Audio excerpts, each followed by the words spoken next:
தாம்பரம் அடுத்த பல்லாவரத்தில் தனியார் கல்லூரி பேருந்து சாலை தடுப்புச் சுவரில் மோதிய விபத்தால் கடும் போக்குவரத்து நெரிசல் ஏற்பட்டுள்ளது. இது பற்றிய மேலும் விவரங்களை வழங்குவதற்காக செய்தியாளர் ஜெய்சங்கர் இணைகிறார். ஜெய்சங்கர், விவரங்கள்.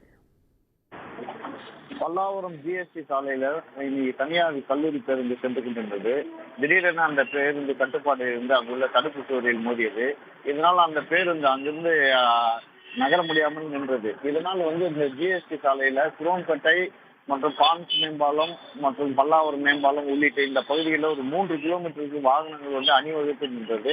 இதனால் வழக்கமாக இந்த பகுதியில் பணிக்கு செல்வோர் மற்றும் பள்ளி கல்லூரிக்கு செல்வோர் என அனைவரும் பாதிக்கப்பட்டனர். இதனையடுத்து போக்குவரத்து போலீசாரும் அங்கு செல்ல முடியாத நிலை ஏற்பட்டது. இதனையடுத்து சிறிது நேரத்தில் அந்த போக்குவரத்து போலீசார் அந்த கிரேன் மூலமா அந்த பேருந்தை இழுத்து சாலை ஓரம் நடத்திவிட்டு அப்புறப்படுத்திவிட்டு போக்குவரத்தை சரி செய்யும் பணியில் ஈடுபட்டு வருகிறார்கள். இதனால் சுமார் 1 மணி நேரம் போக்குவரத்து பாதிப்பு ஏற்பட்டது இப்பகுதியில். ஜெய்சங்கர், தகவல்களுக்கு நன்றி. உடனுக்குடன் செய்திகளை தெரிந்து கொள்ள சன் நியூஸ் பெல் ஐகானை கிளிக் பண்ணுங்க.